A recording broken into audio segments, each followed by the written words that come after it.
What's going on, YouTube? Bear here. This is Bear's Mix. Welcome to my channel. It's been a little bit since I put an update out about Western Flyer Express and what's been going on recently. I don't have any updates as of yet about the lawsuit. I spoke to the attorney handling it recently. They're still waiting for hearing dates, and that could take a little while yet. Could take a couple more months, could take a couple more years, who knows. But as you can tell from the background, I am not in the tractor trailer right now. And in fact, I am no longer working for Western Flyer Express. I'm going to get into all that and more right after this brief introduction.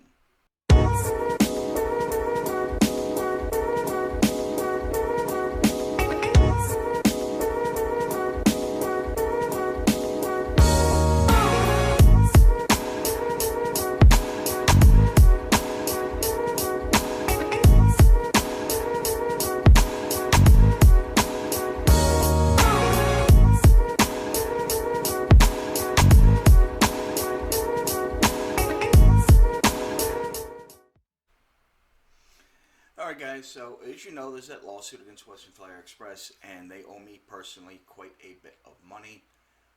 Went through, did the line item accounting with the attorney, because he wanted to know exactly how much they owe me, and exactly for what, and what the breakdown was. When it was totaled out, we come to realize that they owe me just under $25,000. I'm done. I didn't realize they were that much in the hole to me.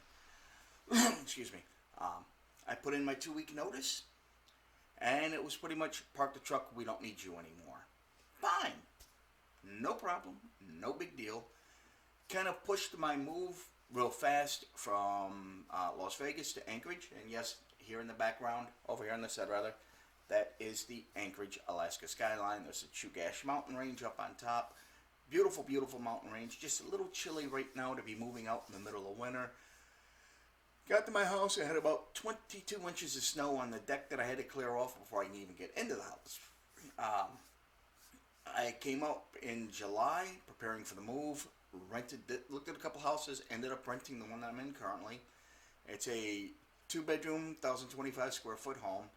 I came up in the beginning of November and furnished it, expecting to be moving up in January. I wanted to give them Western Flyer Express at least to the end of the year,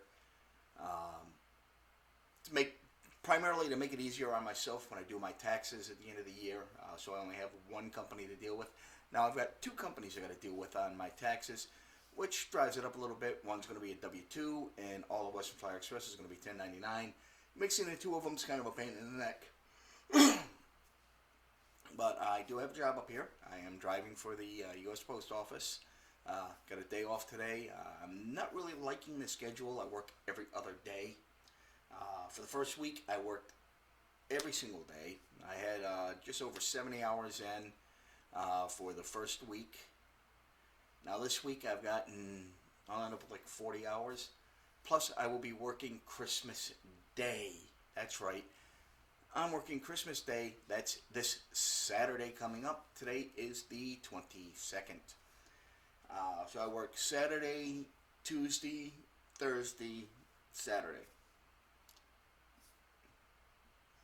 Yeah, I have like Sunday, Monday off together, and then every other day. Then next week I will have, I believe, it switches every week. It rotates between me and another driver.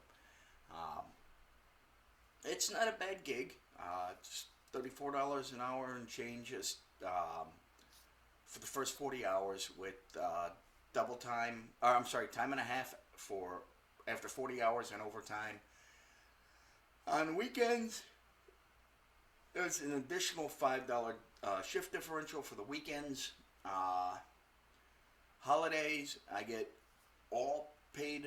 I get all federal holidays paid whether I work or not. So if I work, I get 8 hours of holiday pay on top of my regular pay, or I can take the day off and get 8 hours of straight pay as well. Full medical, dental, vision, critical illness, which does cover COVID, injury, death, dismemberment, all those insurance policies I get. Plus I'm back into a 401k, so I can start setting up. I gotta get my 401k built back up. I took a major hit in the '08 thanks to the Obama administration when he destroyed the stock market. I lost everything that was in my 401k and my IRAs. Um, I had over $350,000 in my 401k and my IRA that I've been paying to over years with different companies I've worked for that have had 401ks, and I've just rolled them over to IRAs. I plan on rolling that all over into a QRP, or Qualified Retirement Plan, which I'll get more into that. I'm going to talk about that on my channel on tax-lien investing. Setting up a new channel on tax-lien investing and tax-lien certificates. I know I talked briefly on this channel about it, but I'm going to move that over to its own channel. Oh, excuse me. So we got a lot of different stuff going on here. Anyways, yeah, when I come to the realization how much money exactly they owed me, I am done with Western Flyer Express. Things have been getting more and more difficult. They owe me for over 77 hours of detention. Haven't gotten detention pay but on one load all year. Now they withheld my last paycheck, which really hurt me. I got up here, I had about $300 left in the bank account after moving everything I needed to put into storage, shipping the essential stuff up here, ended up doing it by UPS, a way I didn't want to do it. But I got all my office equipment up here, I got my studio equipment up here. Right now I'm running off my laptop, I haven't set my desktop up yet. I need to get a computer desk to do that. But I've got all my lighting, my green screen, my mic, everything set up here running off of my laptop. Sounds like there's a little bit of an echo. I can hear it here in my monitor. So I'm sitting in the living room right now. But once I get the bedroom, the office room set up, I will be putting in sound dampening foam in the room, which is going to be a lot smaller room than this, so it'll be more of an echo in the voice. So I'm going to be working to clear that up for you guys, give you guys better quality video, better quality audio than you're used to, especially now that I'm using an actual camera and not my cell phone to record. What else was going on? In the front, as far as the freight brokerage goes, my viability rating, I think I mentioned it before, I was waiting for it to get from a 3 to a 2 so I can go ahead and get the insurance, those 3 military contracts required. And I got surprised. I jumped from a 3 all the way down to a 1 just last month when I got that email from Dun & Bradstreet, my monthly update, which really surprised me. In less than a year, I went from an 8 to a 1. Best score you can have on your viability rating. They're saying that they recommend that lenders offer me no more than $450,000 in business credit, which I am tempted to take up on that, but I don't want to do that just yet because, you know, I mean, I'm still building the business. I don't have any business income coming in yet on the freight brokerage, so I don't want to use that. As much as I would love to take that to really help jumpstart the freight brokerage, I'm not taking that risk right now. As far as my personal credit goes, that's, as you guys know, that's in the crapper. The ID thefts came after me again. I finally got my score up to 715. I was excited. Now it's down to a 595 again because they came in and attacked my credit again, trying to buy a car and buy a vehicle, and it was a bunch of credit applications run. It's a mess, y'all. It is a mess. I think I might have talked about it briefly in the last video. As far as the homestead goes, later on this week, I will be starting some seedlings. Here is December. So I'm going to start planting some garlic and different hot peppers here inside. I'm going to start growing them indoors. And then in the spring, I'll be able to transfer them to planters outside. I just want to get them kicked off, get a good grow going on them, get them a head start. It's about the time of the year you want to start planting them, December, January, getting ready. I will be taking the garlic and converting it into black garlic. I don't know if you guys have ever dealt with black garlic. It's got a nice, rich umami flavor to it. It's a game changer, y'all. If you like garlic, you're going to love black garlic. If you see it in the store on the supermarket shelves, the crushed black garlic, grab a jar of it, try it. You're just not going to use as much of it as you do regular garlic. You want to use about half of it. If you're using a recipe that calls for garlic and calls for a teaspoon of garlic, use half a teaspoon. Maybe 3/4 of a teaspoon. It's real rich, strong garlic. It's Anyways, I'm going to be dealing with that. There's some stuff I'm planning on doing for the homestead. I'm going to start growing microgreens. Just waiting for the grow lights to come in so I can start the microgreens. And I think my heat just kicked in. I'm getting a lot of feedback here in the mic. Please forgive the rattling noise. That's the blower on my furnace. A little bit loud, isn't it? Kind of echoes. That's why I got to get the other room set up with the sound dampening foam on the walls so that we don't hear all this ambient noise. I do apologize.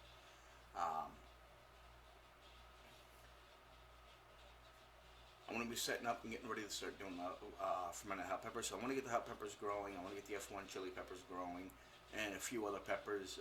I got a hot jalapeno pepper that's actually purple. I'm going to be growing. I'm going to be making a limited edition or limited run purple hot sauce with that. See how that comes out.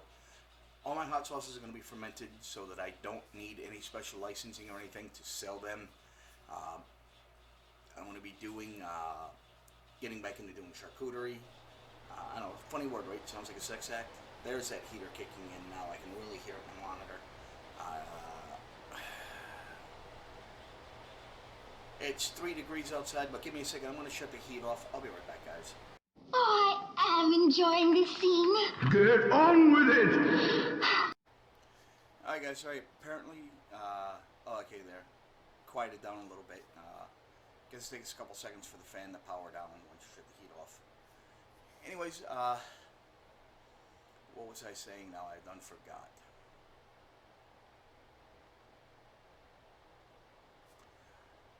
Oh, we'll just move forward, I guess.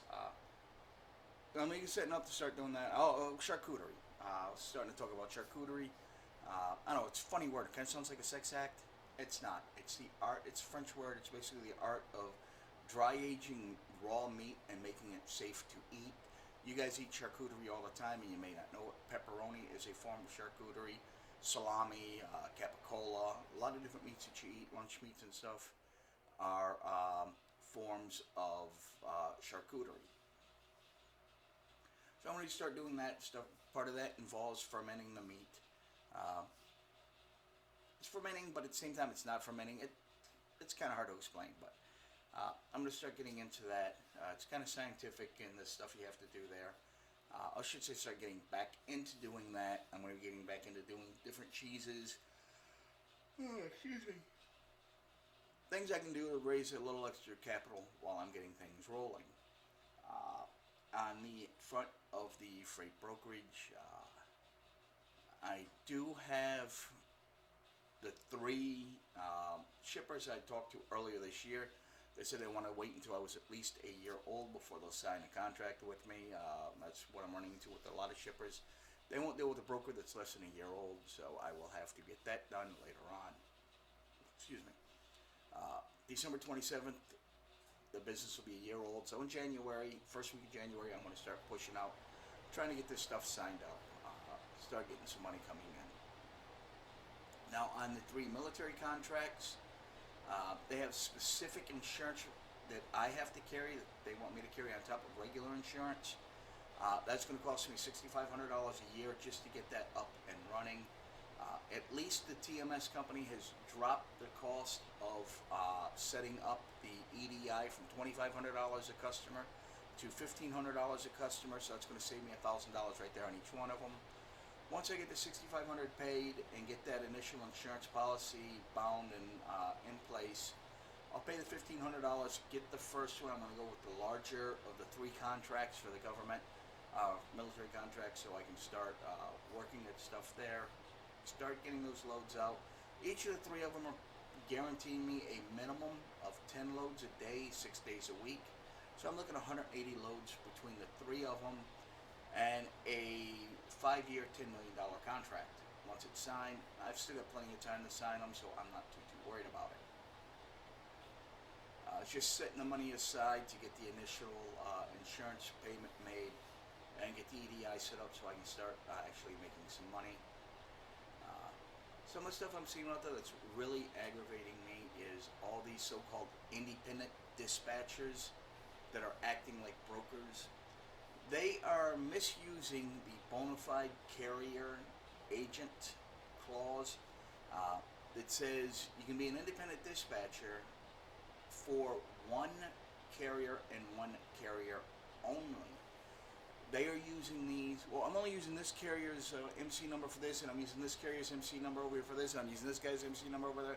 No, it don't work that way. To do that, you must have a broker's authority.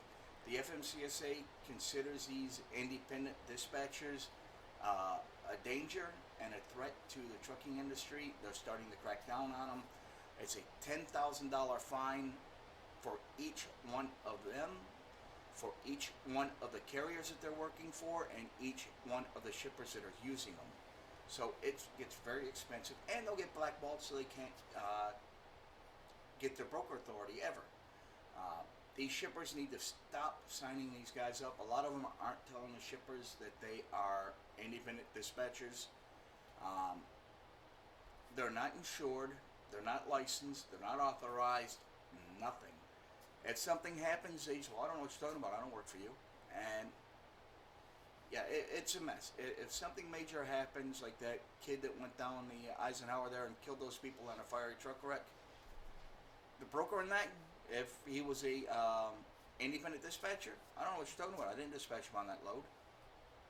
They just walk away from it, which is wrong. And it's because of those guys that more and more shippers are wanting brokers to have the same insurance coverage that carriers have. They want us to have contingent cargo insurance. We don't need contingent cargo insurance. We are isolated from them. But these liberal courts are starting to rule more and more against the brokers, even though we are insulated. We are intermediaries. We have nothing to do with what the shipper does, or not, rather what the carrier does. Although we're responsible for making sure we are hiring carriers that are safe, responsible. We vet them, we check them out, we make sure that they have everything that they're required to have. I don't know. And you got to be careful too when you're vetting companies. There's a broker, I believe she was out at Dallas. She just lost everything. She hired a hotshot company to move a couple of loads. They moved them down to the Mexican border.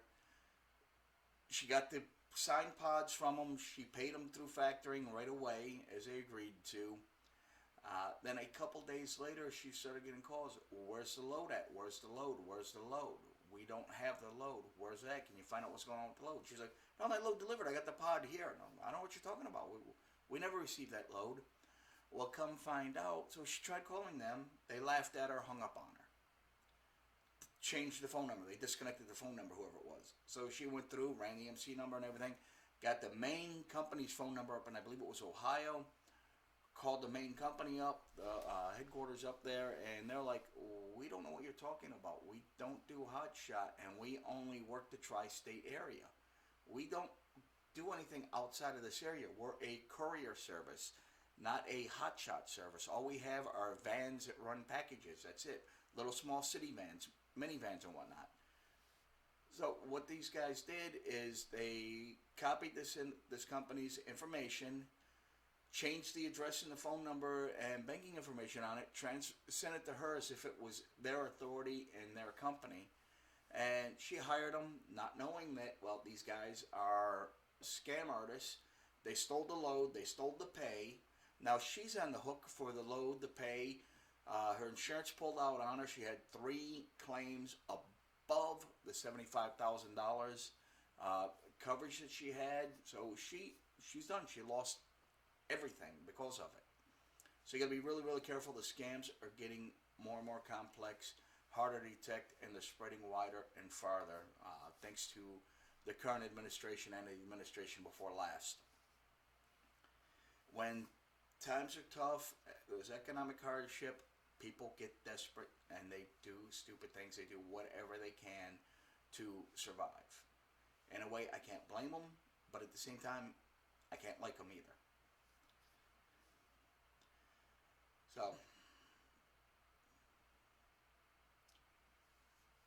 it'll be a couple more weeks before I finally get the brokerage fully up and running, and I can't wait. Now, some of the other stuff I have planned here, I may have mentioned in another video before, I don't remember. I used to have my private detective's license. I'm going to get my private detective license up here in Anchorage. And I was surprised it's so much easier to get your private detective's license in Alaska than it was in Rhode Island. I had to go through a background check. I had to have go to a hearing before the Public Safety Board to get approval. And there you have to either be retired law enforcement, have a criminal justice degree, or have schooling in private investigations. They cover specific topics which are covered under the criminal justice. Well, I've got all three. I'm a former military police officer, check. I have my bachelor's degree in criminal justice, check. And I did, well, it was a correspondence course, but still it was a course introducing me to private investigations. I got that done.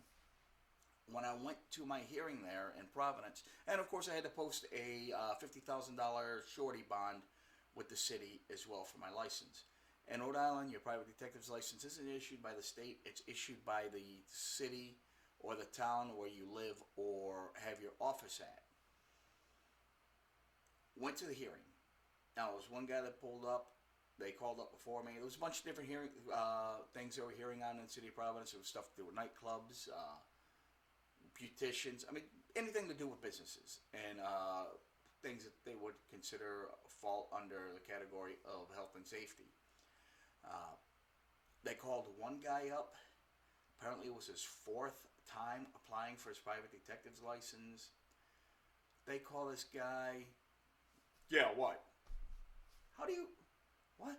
You're before a professional board. You're there to get your business license. You're supposed to act as you're supposed to be a professional. This guy's got on flip-flops, Bermuda shorts, and a wife beater. Sitting in a seat. Yeah, what? What? Well, he apparently had a bad attitude. They started a little hearing thing, reviewing his record and his information. And one of the council members said, yeah, this is your fifth time applying for your private detective's license. Yep. Okay, do you have anything you want to say? Nope, just give me my license.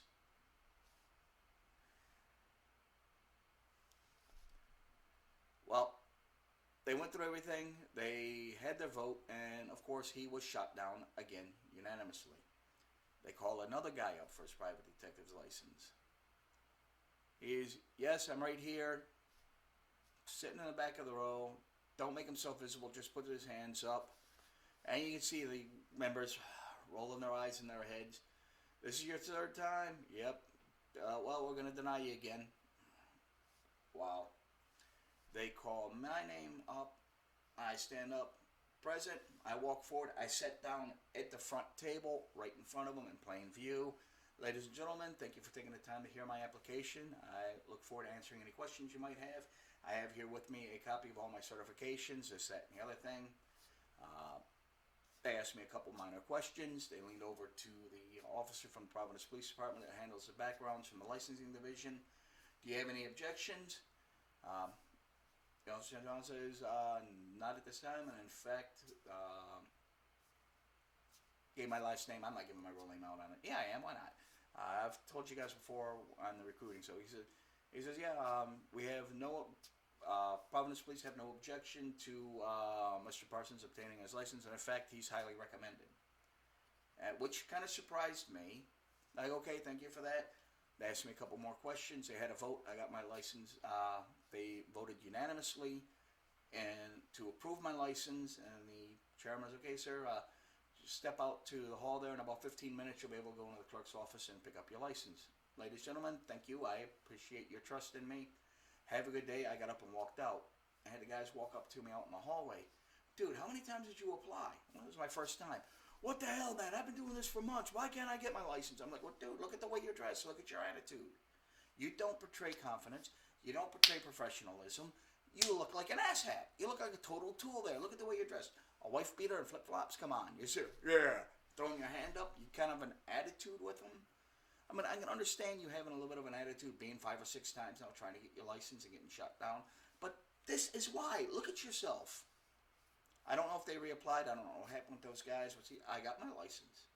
I specialized in, I have certifications in accident investigations and reconstruction. I was doing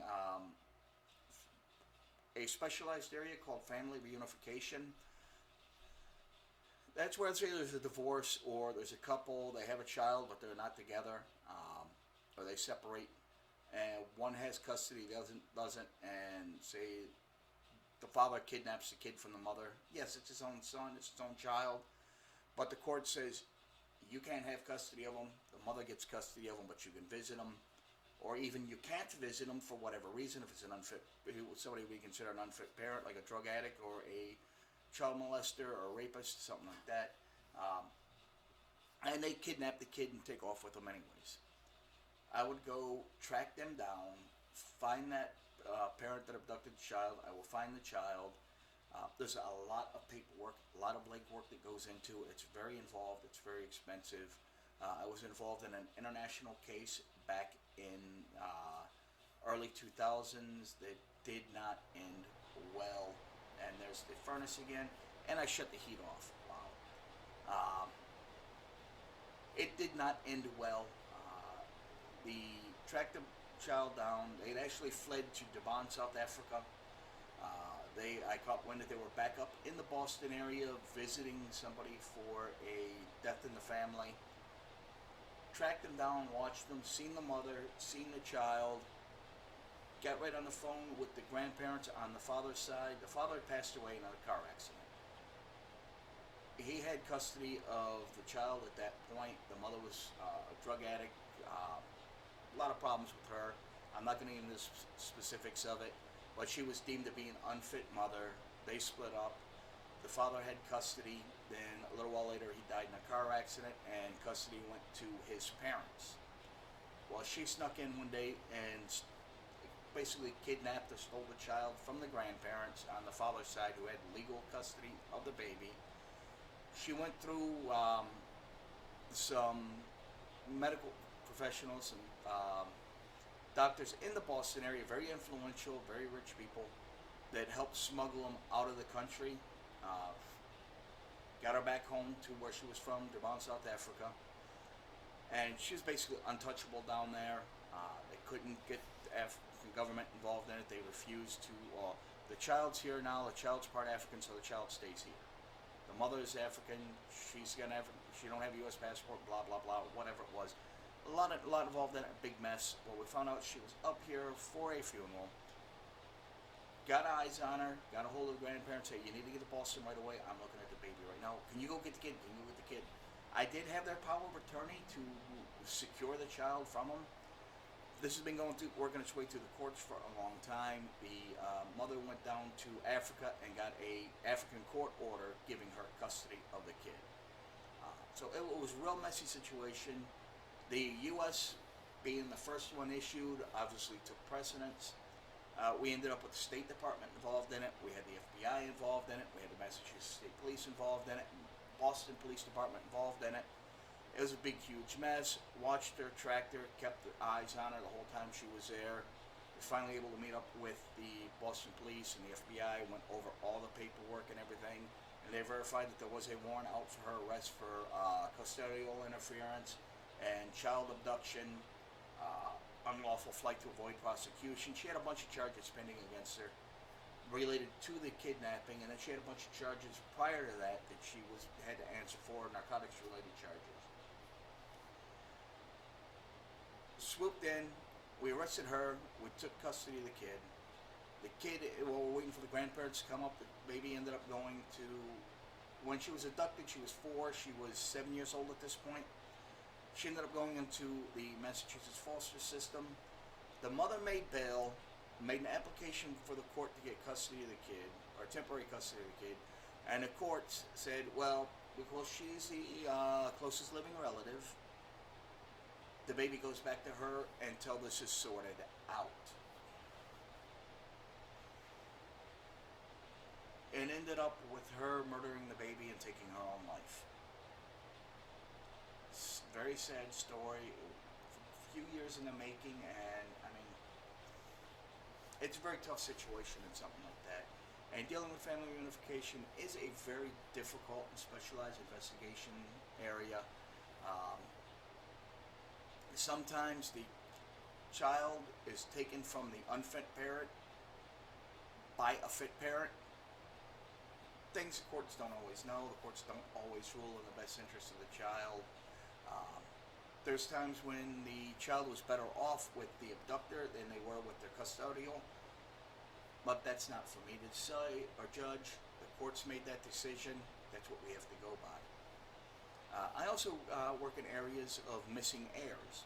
I work with the probate court if there's somebody passed away and there's no will or no known relatives, and their property just sits in probate for a certain amount of time, and then the probate will liquidate it, and that money will be forfeited to the state. I come in, I track down.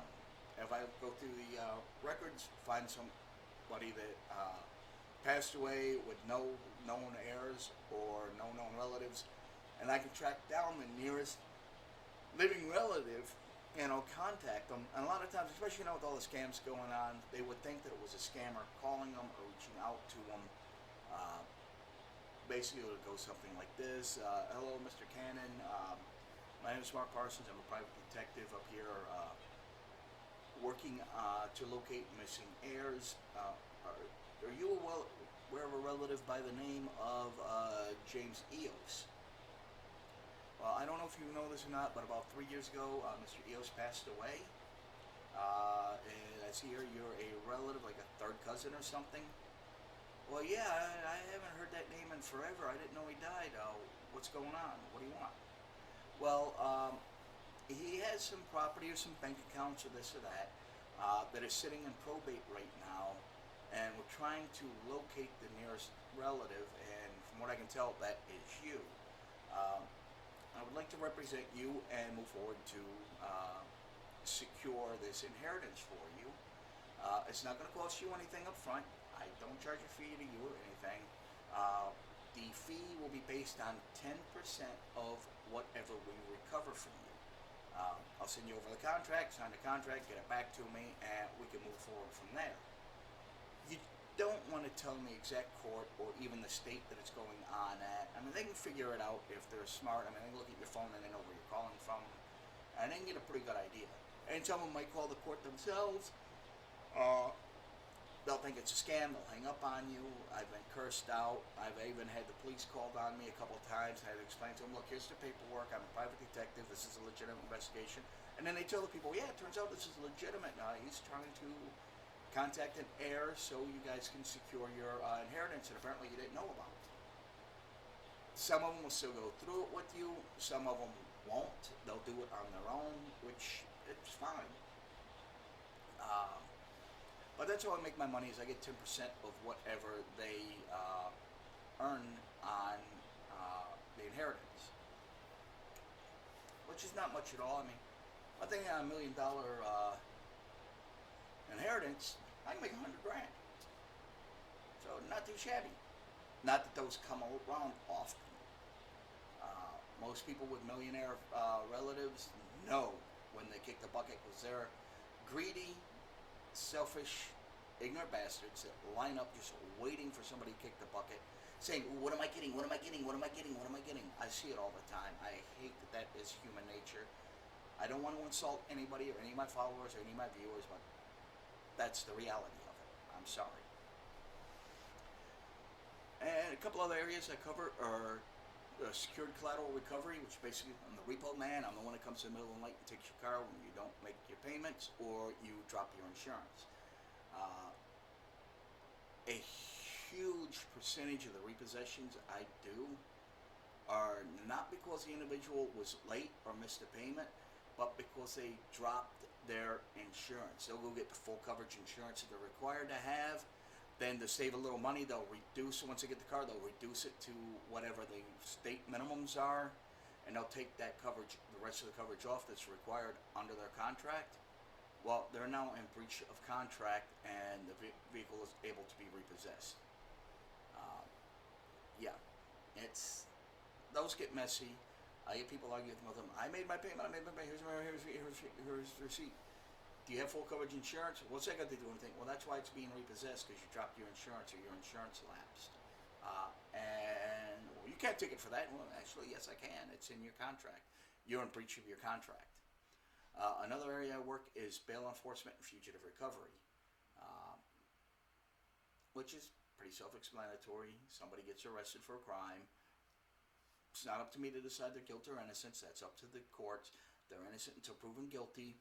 They're released on bail, and they miss a court date, or they violate conditions of their bail. Could be no contact with an individual, stay away from a certain area, you have to be at home every night at a certain time, you can't go to bars, you can't drink, obviously can't do drugs. Sometimes the bondsman had me show up unannounced for a urine test or drug test to make sure that they aren't using, and if they are, revoke the bond, arrest them, throw them back. Well, not arrest. You're not arresting. You're enforcing a contract. You're enforcing the bail bond conditions. I'm taking them into custody and turning them back to the jail, and they go back through the court system. The bond's revoked, and usually new conditions or terms are put on their bond, and they're released on a higher bond because now they're a flight risk. Or if they take off, they miss court altogether and just take off, go out of state, go to another city, they're trying to hide, they're a fugitive, I'll apprehend them and return them to the jurisdiction of record.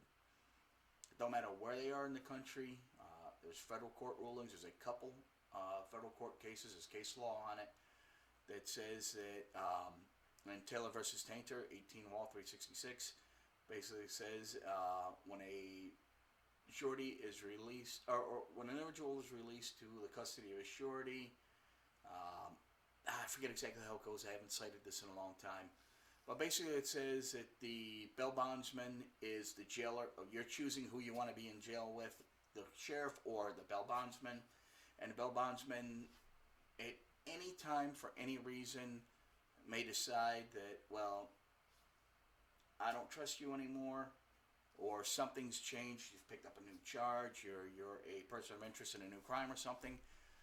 I'm not risking my money, and I'm not risking the public safety, you being out there and doing something stupid.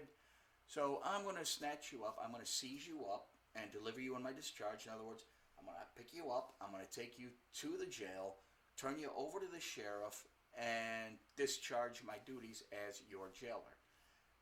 And I'm being released from the bond. It also goes to say, may pursue across state lines. In other words, I can go into another state, pick you up and bring you back without having to go through extradition proceedings, without any new warrants. It says, I may break and enter your residence for the purpose of apprehending you. Now, that's a fine line right there. You have to know 100% with certainty that the individual is in that house before you force entry, but you need to make all reasonable attempts to get somebody to let you in. You don't want to just run up to a house and kick the door in right away. Could be the person already went out the back door, you might have seen them there, a vehicle go by, a delivery truck park in front of you, or lose your view for a couple minutes, and that person could have come out, got into another vehicle and left, and you not know it. You have to know 100% for a fact that the individual is in that residence, and you must come out with him in handcuffs. If you go in and search the house and you don't find him and you're forced entry, now you're guilty of a crime. Now you're guilty of armed home invasion, breaking and entering, whatever you want to call it. It's a gray area you have to be very careful of. And at the law, the court, Taylor versus Tainter goes on to say, this is not done by virtue of new process. None is needed. It is likened to the rearrest by the sheriff of an escaping prisoner. When you jump bond, you're escaping custody. I'm your sheriff. Or the bail bondsman rather, is the sheriff. He's your jailer. He's responsible for you. And if you escape his jail, he's got to come find you and bring you back. Well, in this case, your bail bondsman is your jailer. He's your jail. You don't show up in court, you cut off your ankle monitor, your GPS monitor, what have you, and run away. Well, now the bail bondsman's got to find you and bring you back. He's responsible for you. I don't know, I could probably explain that a little bit better, but I'm just trying to cover all my bases here. But those were the main areas I covered in my investigations. Bail enforcement, collateral recovery, missing heirs, family reunification, accident investigations. I did some background checks. I tried to stay away from the matrimonial stuff, the cheating spouse. That gets messy, and often you end up not getting paid for your work. They get mad that you found what they wanted, and now they don't want to pay you for it. It's a pain in the neck. So I'm gonna be getting that out here now in Alaska. It's $100 for a 2-year license. Down there, it was, I believe I paid $150 for my initial license, and then $100 every year to renew it, plus the $50,000 surety bond. I had to go through a lot to get my license there. Here, you apply, it takes a couple weeks, do a little fingerprint background check, and unlike Rhode Island, what surprised me up here is a felon can get their private detective's license. As long as it's been more than 10 years since their conviction and the end of their sentence, whether it was prison time, probation, parole, whatever, or I believe it was 2 years for misdemeanor, 5 years for certain misdemeanors like drug offenses and domestic violence. Wow. But yeah, it's fairly easy to get your license out here, and I will be getting my private detective's license out here. Give me a little extra money so I can do like not family reunification, rather I'd start working the missing air cases again. Well, I think I'm going to cut it there, guys. I just want to jump in here and give you a little update. I got to get to sleep here in a little while. It's 9 o'clock at night, still light out. I got to be up at 1 a.m. to get ready for work. So I think I'm going to cut it here. I'm going to piece this video together real quick and get it uploaded to you guys. I know it's been a while since I've something uploaded. But I just wanted to jump in here, touch base with you guys, let you know where we stand, what's going on. Yeah, I'm no longer with Western Flyer Express, and still pissed at them for withholding my last paycheck, which was about $2,200. And I'm not going to see that. They're not going to pay that to me. I know they're not. I've already filed a complaint with the Labor Board. I don't know if Oklahoma Labor Board will do anything about it, considering that I am not an employee of Western Flyer Express, but a contractor. But yeah, I guess that's it for now. I'll be able to bring more content to you guys more regularly, especially once I get the office set up. It'll be a lot easier to build content for you guys, so I have more time to do it. I have a good, strong, solid, reliable internet connection here, so I'm not going to have the problems I was having before with trying to upload videos on the road through a Wi-Fi hotspot. My laptop and my desktop will be connected by network cable, not Wi-Fi. I've got my Wi-Fi radio shut off on my router. Everything is going through hard lines. It's a little more secure. Okay, it's a lot more secure. And I won't have the issues that I have with Wi-Fi, with weak signals, spotty signal, intermittent signals, what have you. Alright guys, that's it for now.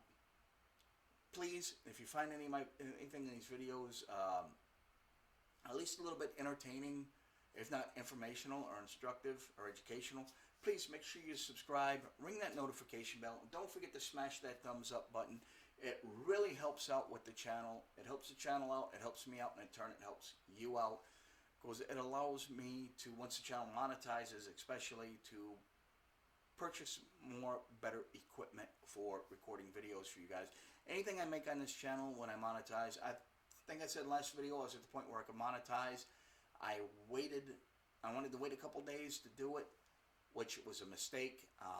With some of the watch time from last year is now starting to fall off. So I'm under 4,000 hours of watch time right now. I'm back down to around 3,000 hours of watch time, so I've lost a lot of my watch time from last year. So I've lost my eligibility to monetize. If I'd already monetized, I'd be good to go, but hey, I gotta get back over to 4,000 hours of watch time to monetize the channel. Next time, I'm just jumping on it and getting it done. Alright guys, yeah. As always, keep it between the ditches, keep the shiny side up, the rubber side down. I'll see you out there on the highway, and go Army, beat Navy.